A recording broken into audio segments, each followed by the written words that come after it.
rango de temperatura hasta su colocado. En cambio, acá en Bolivia, por falta de logística de los camiones que transportan estos productos, han hecho que baje la temperatura por debajo de mínimos tolerables. Ya después, una vez que se los coloca, se los vuelve a recalentar, pero ya se quita esa ligazón del polímero con el cemento asfáltico y ya no da buenos resultados. Se fisuran muy rápidamente.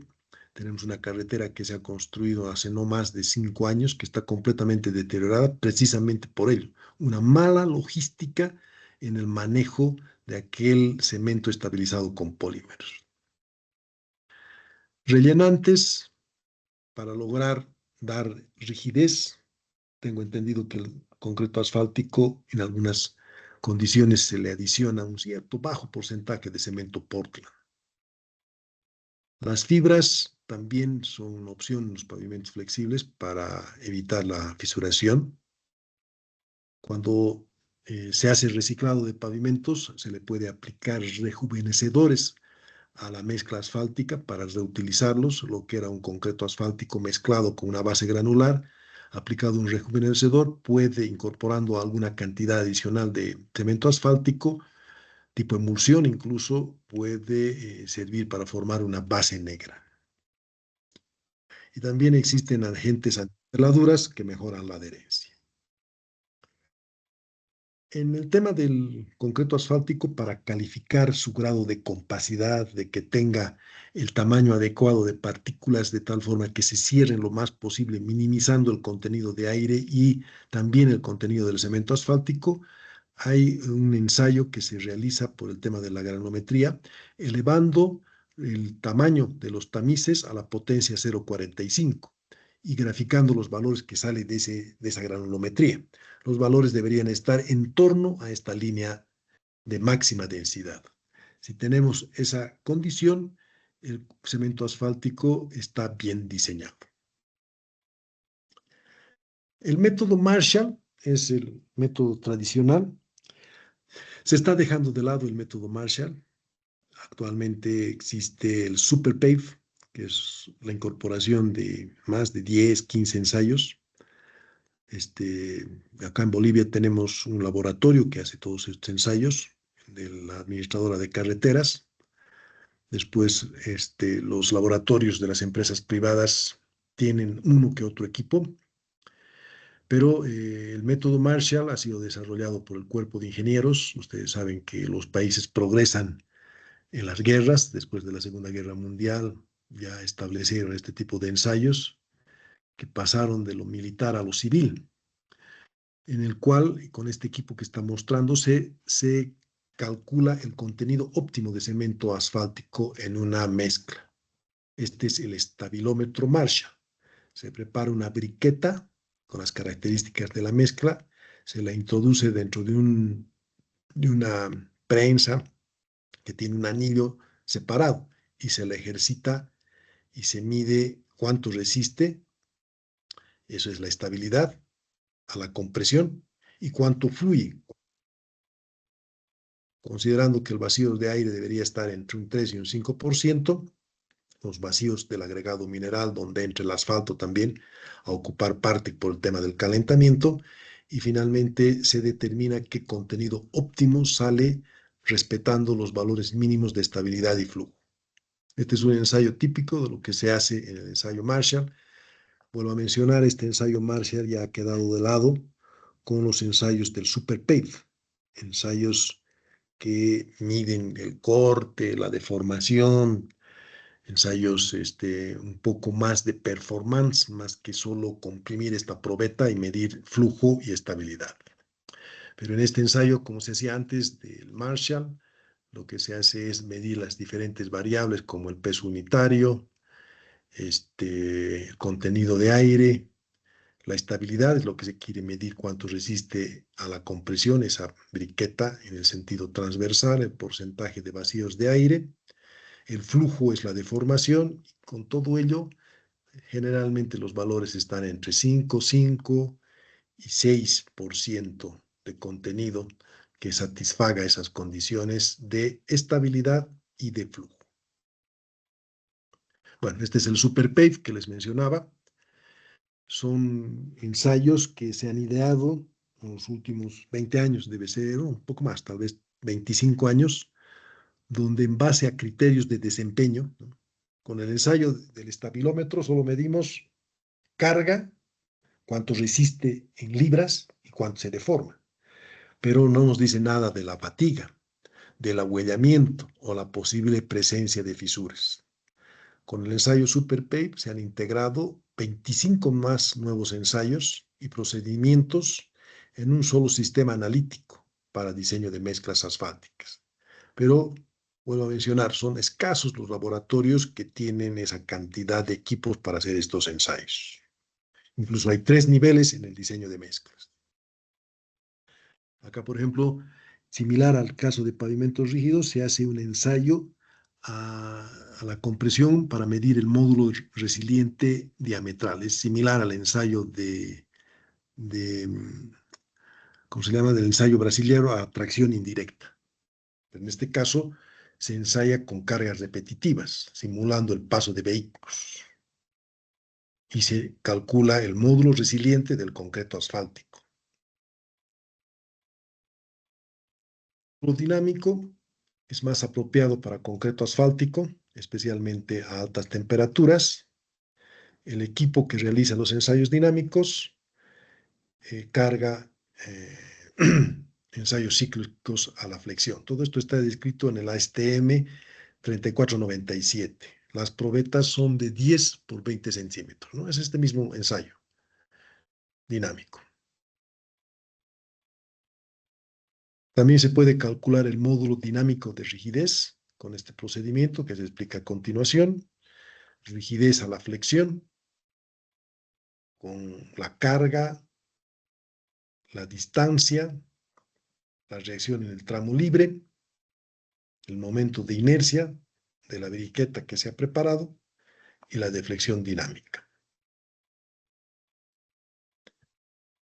Cálculo de la resistencia a la tracción indirecta, tenemos la fórmula similar para el caso de pavimentos rígidos, el método brasilero. Si ustedes analizan, son valores similares. Permite determinar la resistencia a la tracción para evaluar la susceptibilidad al efecto de la humedad y la deformación en la falla por tracción para predecir la potencial fisuración. Por temas de fatiga, ahora hay ensayos, por ejemplo, como la rueda de Hamburgo. Estas cargas las ejercita hasta llegar a la falla. Los pavimentos flexibles son los que son más susceptibles a fisuración por fatiga, cargas repetitivas. Se preparan vigas y se ejercitan en el tercio central, como en el caso de pavimentos rígidos con las vigas de 3x3 por 15 pulgadas. Son cargas pulsantes. Típicamente la fatiga se presenta como fisuración excesiva y piel de cocodrilo, que antecede la disgregación del material, ¿no? Cuando vimos comportamiento de pavimentos, primero aparecen las fisuras longitudinales, después transversales, estas se unen y dan el efecto de piel de cocodrilo. El ahuellamiento es otro de los efectos en los pavimentos flexibles.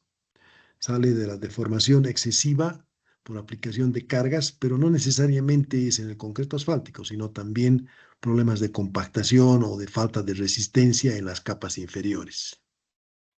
Los pavimentos más gruesos son más susceptibles al ahuellamiento, principalmente por exudación del concreto asfáltico. Las características térmicas y de humedad, las fisuras por temperaturas bajas. Vimos una fotografía en el curso de comportamiento de los pavimentos flexibles. Especialmente se dan por cambios estacionales bruscos, cuando pasa del invierno a la primavera. Ahí hay cambios notables de temperatura y se suele fisurar los pavimentos flexibles con fisuras transversales de varios centímetros. También existen las fisuras por fatiga, que salen de las solicitaciones principalmente repetitivas de los camiones más pesados. Las características de humedad también tienen su influencia. El agua se queda sobre la superficie, los efectos del sol, el viento, hacen de que el concreto asfáltico se oxide, pierde esa particularidad que tiene de ligar las partículas, de envolverlas y mantenerlas unidas, y de ahí salen los desprendimientos, las peladuras que después redundan en baches. Muy bien. En lo que es todo esto de materiales, necesitamos establecer en el método ASTO lo que les he comentado de forma previa, los coeficientes estructurales de cada capa. Según la fórmula, tienen la designación de A sub I. Empieza en la capa superior, A1 es el concreto asfáltico, A2 la base, A3 la subbase, podría ser A4 un suelo mejorado, etc. ¿Qué es el coeficiente estructural? Es la capacidad relativa de un material de espesor unitario para que funcione como un componente estructural del pavimento. En la fórmula tenemos la sumatoria de la multiplicación de los coeficientes estructurales por los espesores por los coeficientes de drenaje. Entonces, cada una de las capas de un pavimento flexible contribuye estructuralmente. Este es el método que idearon en el Ashton Road Test de la contribución de cada una de las capas para el caso de pavimentos flexibles en función a su espesor y su coeficiente estructural, multiplicado a partir de la base, si no es estabilizada, y su base por coeficientes de drenaje. En este caso, M sub I. Entonces, ¿cuál es la manera? Por ejemplo, contribuyen tanto el espesor como el coeficiente estructural. Por ejemplo, si tenemos 50 milímetros de un material con un coeficiente de 0,20, provee la misma contribución de un material de 25 milímetros con un coeficiente de 0,40. ¿Por qué? Porque 50 por 0,20 nos da 10, 25 por 0,40 también nos da 10 milímetros, ¿no? La multiplicación.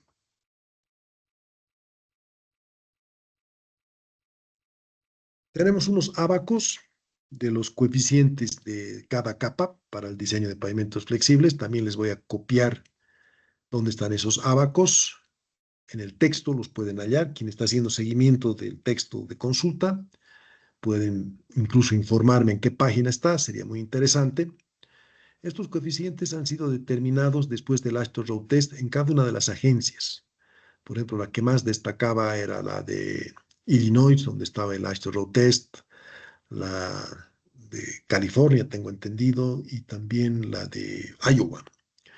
Entonces ellos fueron estableciendo sus coeficientes, ¿no? Los valores originales salen de estos road test, pero han sido modificados. Son relaciones entre las propiedades de los materiales y el desempeño. Por ejemplo, para una superficie asfáltica o un binder, ¿cuál es el valor promedio? En el Ashton Road Test, 0,44. Si vamos a la estabilidad Marshall, eso significa que tiene 9000 newtons de estabilidad. Si fuera un binder, un elemento de ligación, 8100 newtons. Para ambos materiales podríamos adoptar un módulo resiliente de 3150.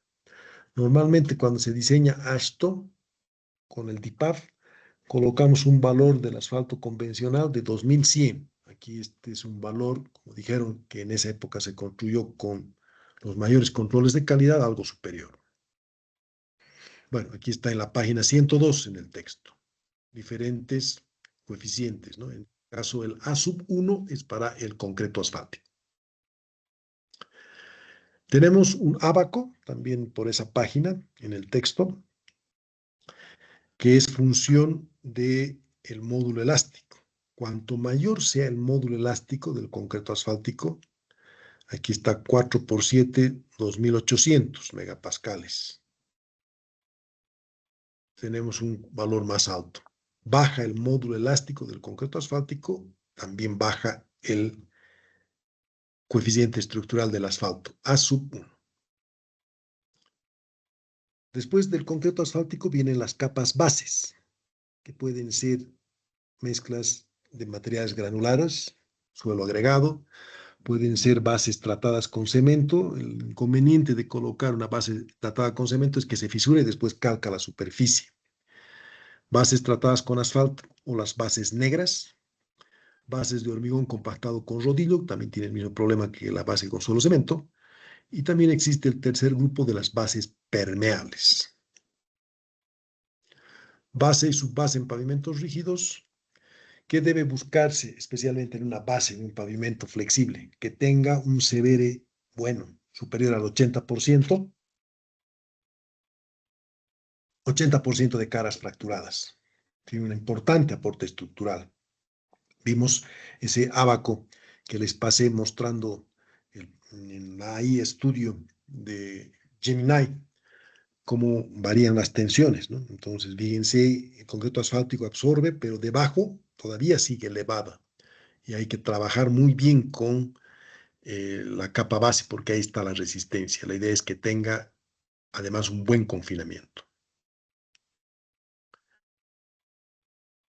En pavimentos rígidos no es tan necesario que tenga ese nivel de resistencia como los pavimentos flexibles. Basta una razonable capacidad de soporte. Por ejemplo, si en pavimentos rígidos pedimos una subbase arriba del 80%, una base con arriba del 80%, en pavimentos rígidos basta un 40, un 50% de resistencia. No se necesita más de 15 centímetros en una base granular. Una base de suelo cemento incluso puede bajar a 10 centímetros, aunque no es lo más práctico, porque es muy débil por el proceso constructivo. La idea en las bases de pavimentos rígidos que no cedan al bombeo de finos, que tengan un aporte uniforme, además que controlen las expansiones, el cambio de material en el caso de suelos arcillosos. Y además que no sean afectados, no tenemos ese clima, vuelvo a insistir, como sucede en Estados Unidos, de la resistencia hielo-deshielo.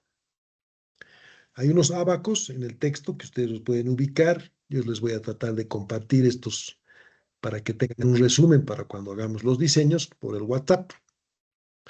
A modo de encargarles esta tarde la práctica de ejes equivalentes, les voy a pasar estos elementos para que puedan tener en función, por ejemplo, para determinar para base y subbase, en función al CBR, por ejemplo, un CBR del 80% te da una base de 0,13. Una base si tenemos un CBR del 40%, nos va a dar 0,11. De ahí salen los coeficientes estructurales para pavimentos flexibles. Si tuviéramos un pavimento de suelo cemento, vamos a conocer la resistencia a la compresión no confinada a los 7 días. Esto es más o menos 2.1 megapascales. 2 por 7, 2 entre 7. A ver, permítame calcular un ratito, por favor. Si tenemos 800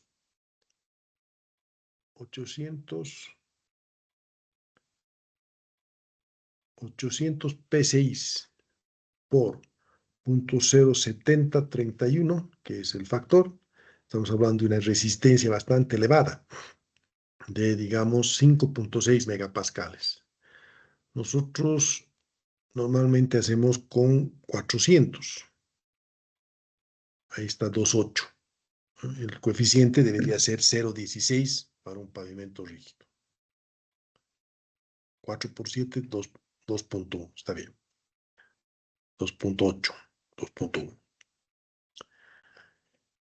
Las bases de suelo agregado. Se pide, por ejemplo, esto está en todas las especificaciones, que la plasticidad, el índice plástico, no supere el 6%. Límite líquido máximo 25%. Se pide para que funcione bien, que tenga una angularidad de vida para que se pueda trabar. Porcentaje de caras fracturadas para pavimentos flexibles, 80% mínimo. Actualmente se recomienda entre un 8 y un 10% que pase el tamiz 200, 5% para bases permeables, 15% puede ser muy excesivo. Es importante determinar el modo resiliente de base y subbase. En el Astro Road Test, por ejemplo, la base de grava triturada tenía un coeficiente de 0,14. Su CBR llegaba al 100%. Su módulo elástico, 210 megapascales. En el Astro Road Test, la capa subbase 0,11 para un CBR del 30%. 6.5 máximo pasaba el tamiz 200, el módulo elástico 100 megapascales. Las bases tratadas con cemento, ¿qué ventaja tienen? Al incorporar cemento, pues resiste muy bien la pérdida de soporte, el pérdida de los tinos. Incrementa notablemente el aporte estructural, vimos que puede llegar hasta 0.16, 0.20.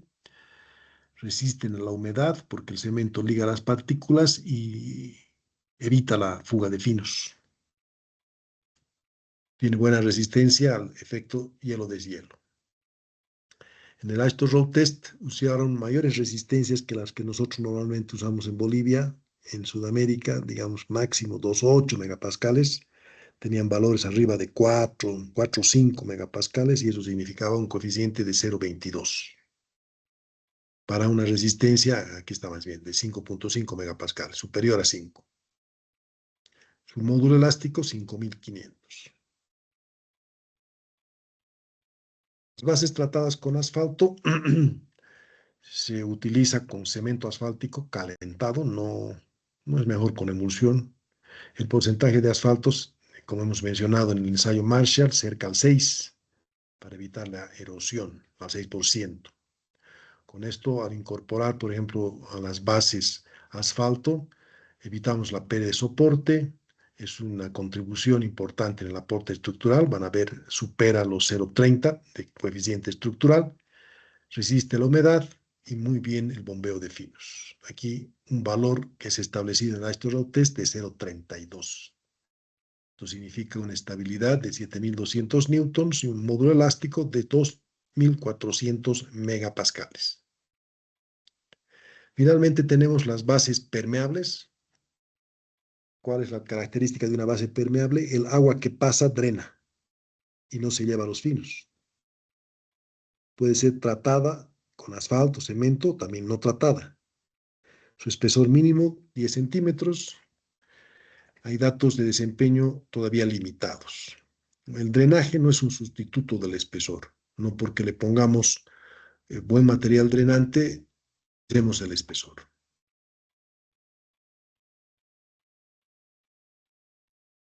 Para cerrar la presentación, ¿qué vamos a hacer nosotros para diseñar en cuanto a materiales? Guárdense esta diapositiva, sáquenle una foto. Vamos a requerir para una capa de concreto, el módulo de rotura. Es el ensayo que tiene que hacerse a la tracción por flexión en vigas y que represente con una carga en el tercio central de no más de 4,2, tal vez 4,5 megapascales a la tracción por flexión. El módulo elástico de un pavimento rígido lo hemos medido, digamos, 26.000 megapascales. En lo que es la capa de rodadura de asfalto, el módulo elástico va a ser arriba de 2.100.000 kilopascales. Si es con polímeros, podrá subir hasta unos 3.500.000 megapascales.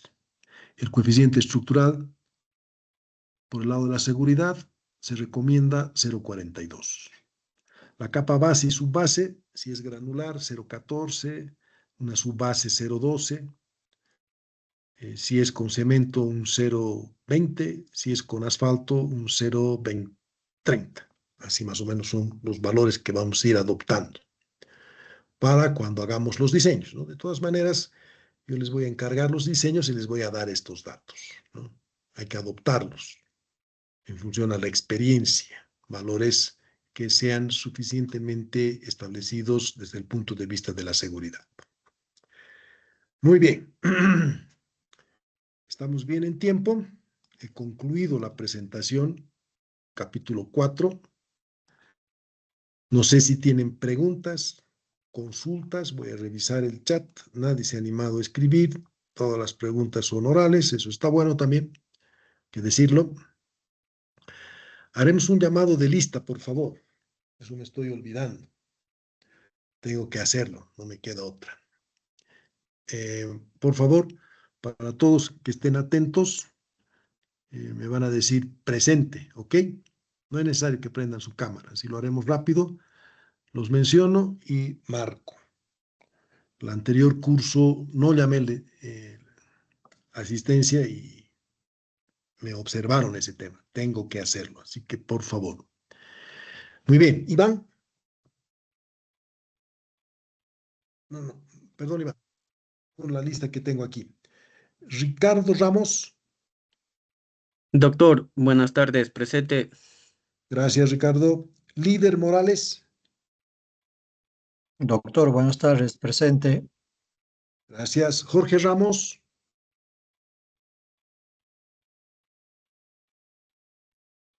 Jorge, veo que estás ahí. Mensaje, por favor. Mary Ramos. Doctor, buenas tardes, presente. Gracias. Ever Belito. Doctor, buenas tardes, presente. Gracias, gracias. Jaime Huicha.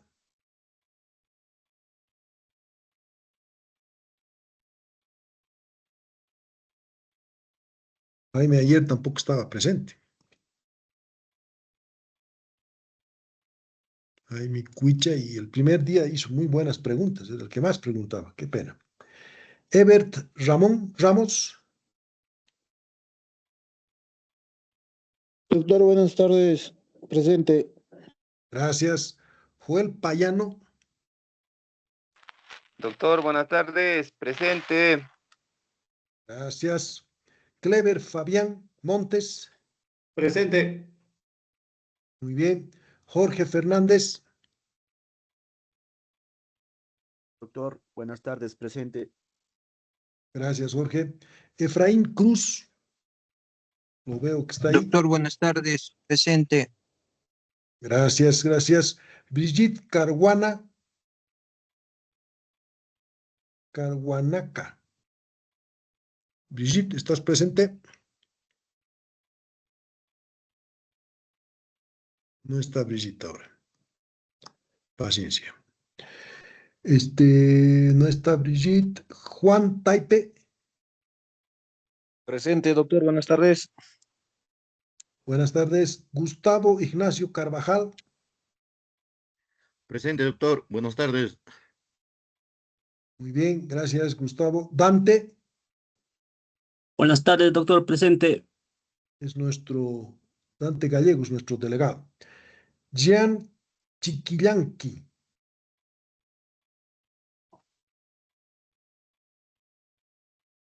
Jean, está presente. Ya, te anoto. Por lo menos ha sonado tu micrófono. José Ruiz. José Ruiz Palomino.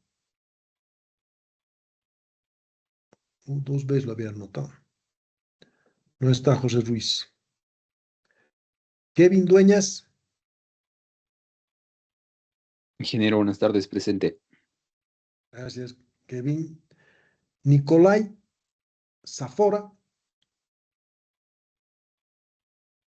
Doctor, buenas tardes, ¿cómo está? Presente, Hola, Nicolai. Nicolai. Ok, Nicolai, gracias, te registro. Iván Zúñiga.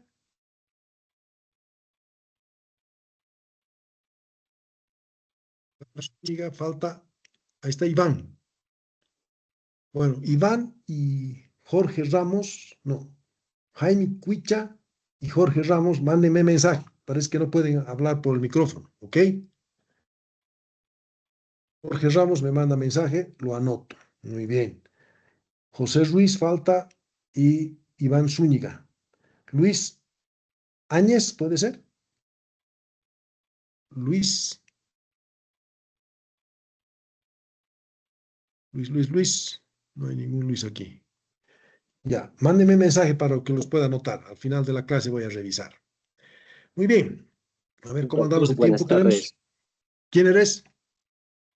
José Ruiz, presente, por favor. Ok, José, te lo anoto. Gracias. Gracias. Doctor, buenas tardes. Porras García Gisela, no me llamó lista. Ah, no te tengo anotado. ¿Cómo te llamas? Doctor, buenas tardes. Porras García Gisela.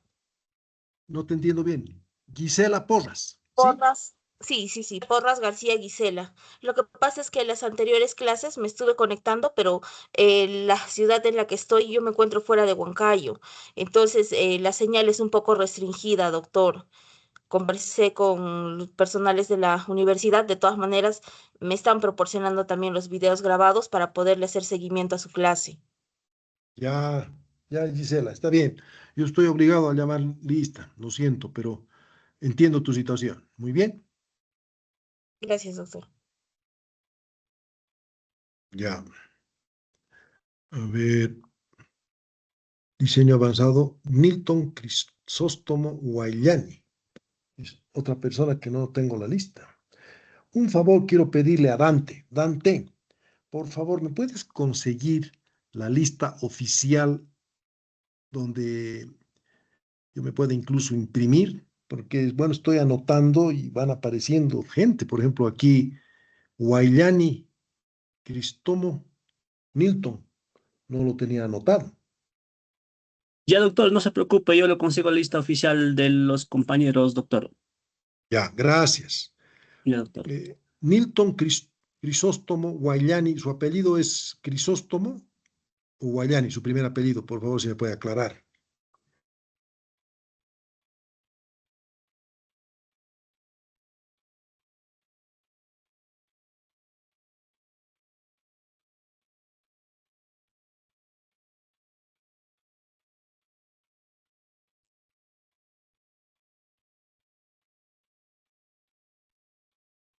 Ya, Milton Crisóstomo Guayani, apellido Crisóstomo. Realmente no lo tenía anotado a Milton. Milton Crisóstomo. Listo, Milton anotado. Ya después veremos con la lista que nos va a conseguir Dante. Muy bien. A ver cómo avanzamos. No hay preguntas, está todo claro. Nos queda una presentación más, que es cortita. Es sobre confiabilidad. La vemos en los siguientes 15 minutos y así nos ponemos al día. Solo va a faltar drenaje y hacer los diseños el próximo sábado. Eso va a significar que vamos a tener tiempito para hacer varios diseños, ¿no? Si alguien, eso quiero decirle, si alguien tiene un diseño que lo ha realizado de algún otro proyecto o de un proyecto que tiene datos, ¿no? Tráfico, suelos, las características de la geometría, podemos hacer también un diseño. ¿Qué les parece? Así que les dejo a su iniciativa. Lo traen ese día, hacemos los del ejemplo tipo que yo tengo preparado para practicar. Si alguien se anima, tengo este proyecto, tanto en rígido y en flexible, lo resolveremos. Así lo podemos hacer el día para practicar mejor, ¿ya? Así que dejo a su iniciativa. Muy bien, voy a continuar con la última parte del curso, la última variable que nos falta revisar, por favor, es sobre confiabilidad. Sí, adelante. Con respecto al tema de una acotación, con respecto a lo que estaba mencionando anteriormente mis compañeros, mis colegas, mejor dicho, hablaban sobre el tema de los testigos, o sea, de la probeta, ¿no? Por ejemplo, ya por experiencia en tema de ejecución, como todos saben que el tema de fraguado no es igual en tanto en laboratorio como en campo. Por ejemplo, nosotros para llegar a ver la resistencia de un pavimento rígido, por ejemplo, hacíamos la prueba de diamantina, donde se hacía el corte in situ y se llevaba a hacer la rotura, ¿no? Y se sacaba de ahí el tema de la resistencia, ¿no? Eso sería un tema de una acotación, ¿no? Para el tema constructivo. Ya, sí, sí, evidentemente las diamantinas sirven para ello, incluso también se pueden sacar vigas, por si acaso. Se puede cortar una losa tomando todas las previsiones con un disco de corte especial y darle la forma a esa losa para sacar una viga y que la ensayes, ¿no? Y esa sería, digamos, la resistencia real de la losa. Sí, es evidente. Pero revisen, yo les voy a mandar, me estoy anotando que les tengo que mandar el ACI, creo que es 240, no me acuerdo muy bien, donde está detallado el tema de los ensayos. Van a ver que en el ACI lo que se califica no es la resistencia real, se califica la potencial resistencia antes de colocar. Por eso siempre se sacan las probetas antes. Puede estar vaciando un edificio, la losa, vas antes de bombear incluso, si es el edificio, ahí sacas, las llevas, las curas en condiciones ideales y eso te sirve para pagar. Ese es el concepto del ACI. Otra cosa es el curado.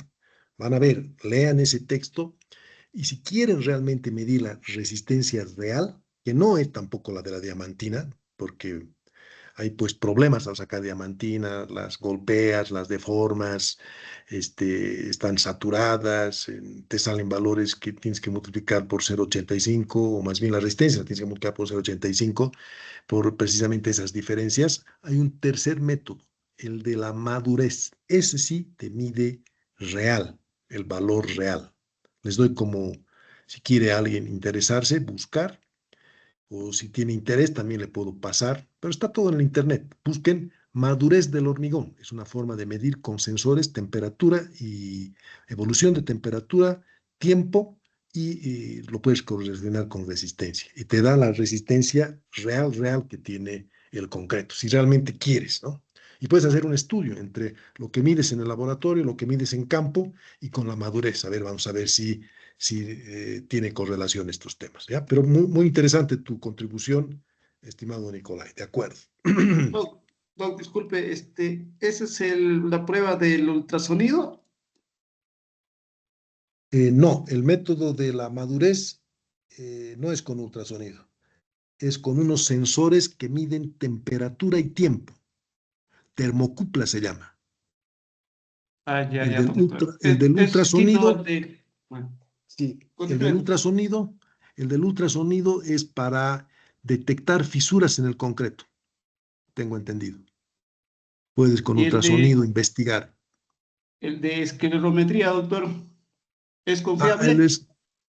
no es muy confiable. Nosotros hemos hecho en laboratorio muchos ensayos, depende cómo le golpeas, si está cerca una piedra, le afecta la humedad, da una idea el de esclerometría, pero no es un ensayo así como que diga 100% confiable, ¿no? Por si acaso. Da una idea cuando tienes una producción, un hormigón un concreto bien estándar, ¿no? Puede darte una idea, pero no es así como el método de la madurez. Busquen, el que le interese este tema del concreto, busque el método de la madurez para determinar resistencias y recibir pavimentos o hormigones, o concretos, mejor dicho. ¿Ya? Ah, listo, doctor. Muy bien. Bueno, veremos esto de confiabilidad más. A ver, faltan 8 minutos. ¿Cuántas diapositivas son?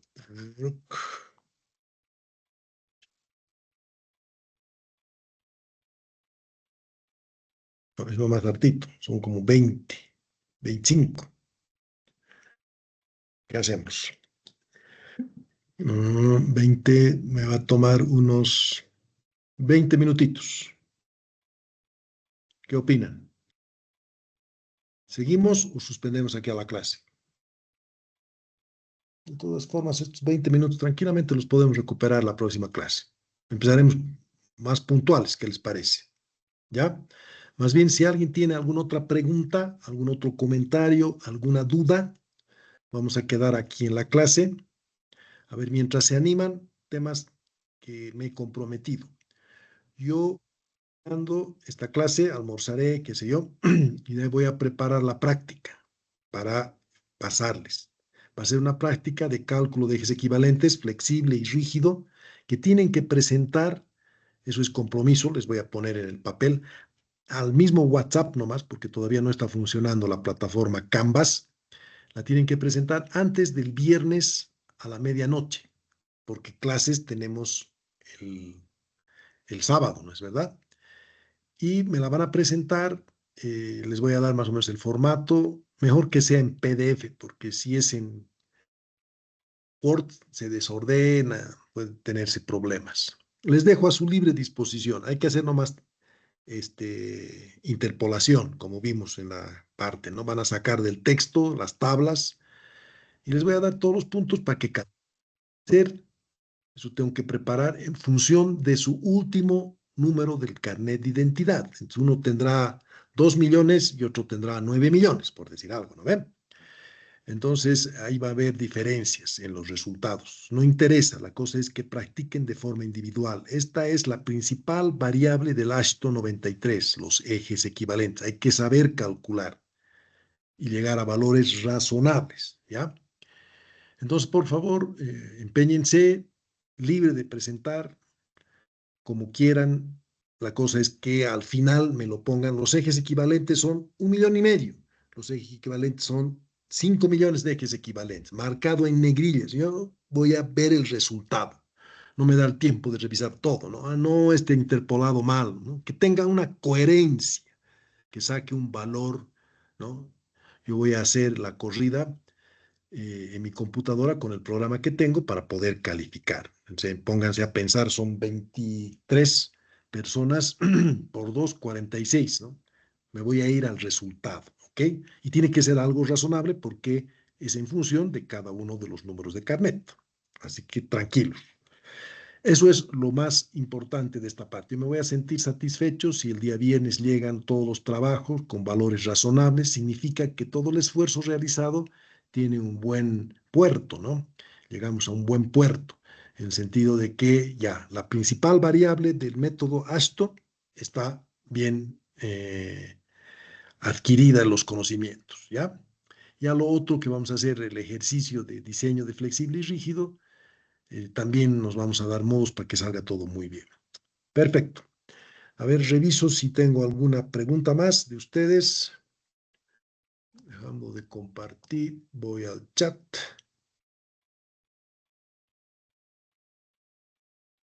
Luis Ángel Ames también me ha escrito. Luis Ángel Ames, presente, sí está.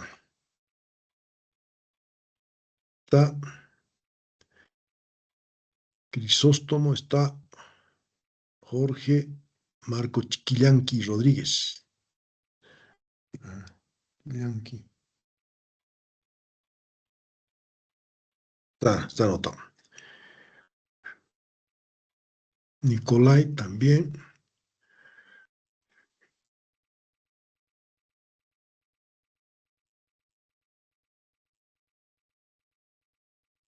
Aquí alguien me había mandado. Gustavo. Entonces, tiene su puntito de participación. Gustavo Ignacio Carvajal.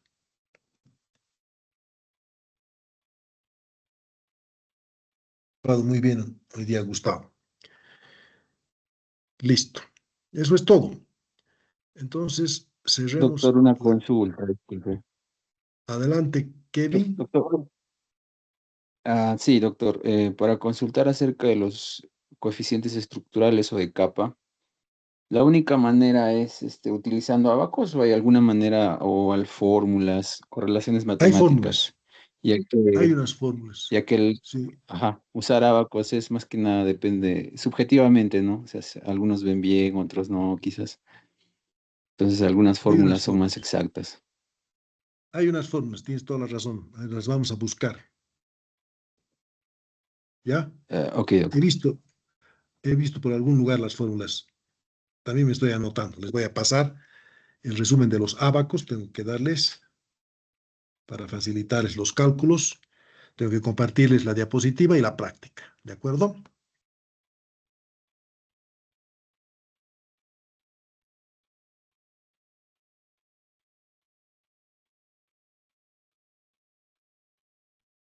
Ya, aquí me ha llegado una carpeta con asistencia, dice. ¿Qué es eso, por favor?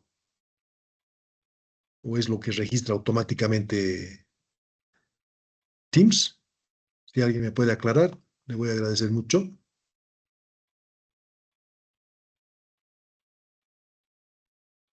Bueno, de todas formas hemos llamado la asistencia. Seguramente nos van a aclarar tanto Cardoso como Dante. Sí, hay una asistencia, dice, a ver, para la próxima clase.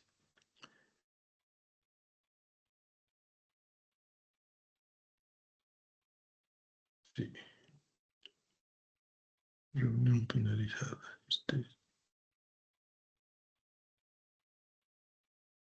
Ya, listo. Eso es todo. Son justo las 2 de la tarde en Bolivia, 1 en Perú. Les agradezco por atender la clase, por interesarse. Es un grupo interesante, hay bastantes preguntas, eso es bueno. Por favor, pedirles un esfuerzo para que puedan hacer su práctica, sus ejercicios y cumplamos el objetivo. Yo los veo la siguiente semana. Buen resto de jornada. Gracias.